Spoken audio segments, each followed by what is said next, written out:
Welcome to Front Page. For much of the AI boom, Microsoft took a restrained position.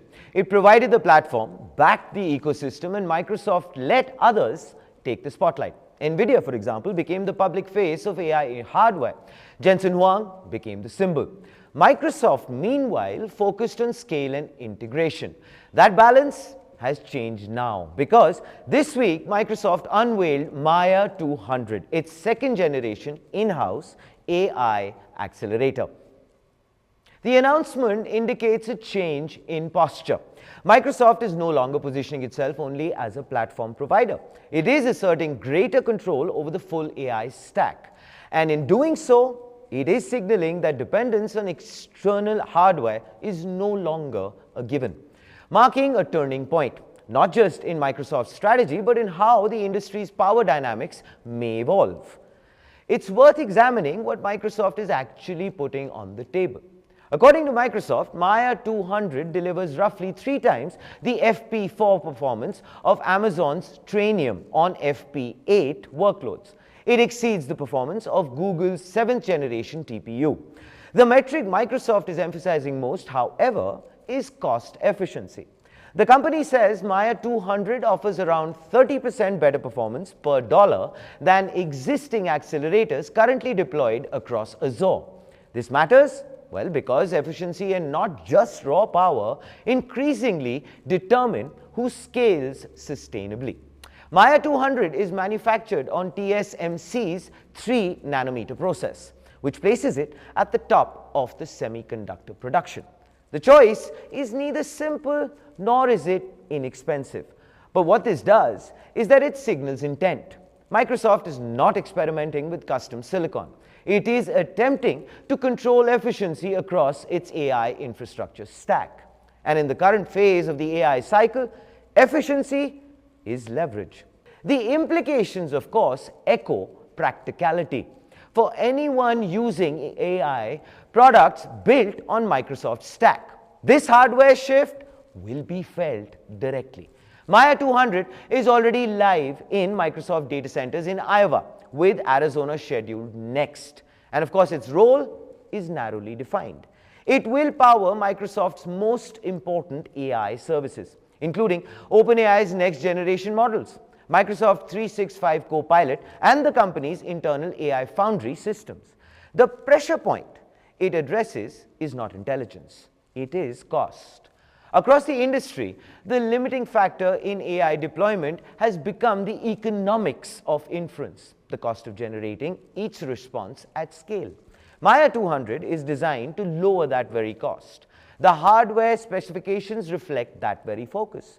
Each unit carries 216 gigabytes of HBM3E memory, paired with roughly 7 terabytes per second of memory bandwidth. The system uses a custom Ethernet-based network rather than proprietary interconnects. That design choice is important because standard networking improves scalability, reduces lock-in, and simplifies expansion across data centers. The outcome Microsoft is targeting is pretty straightforward: lower latency, faster responses, and of course, a clearer path to making large-scale AI services commercially sustainable. So in this phase of the AI cycle, profitability is no longer optional. There is, however, a larger shift underway, one that most headlines miss. The central contest is not simply between cloud providers. It is about control, specifically control over lock-in alongside MAIA 200. Microsoft is advancing a software stack built around Triton, developed in collaboration with OpenAI and released as open source. It is a conscious choice, consequently, changing the dynamics of the market. For much, of course, of the past decade, NVIDIA's advantage has rested on software. CUDA became the moat. Once systems were built around it, moving away was very difficult, regardless of hardware alternatives. Microsoft's approach begins to loosen that constraint. So by centering its stack on Triton, the message is write once, run broadly. The intent with this is not to confront, but to create options. Microsoft's relationship with NVIDIA remains intact as NVIDIA hardware remains central to today's AI infrastructure. But what has tilted is the balance, ladies and gentlemen. Amazon now has Trainium, Google has its TPUs, Microsoft has MAIA. The cloud layer is no longer abstract from the silicon. On the other hand, it is converging with it.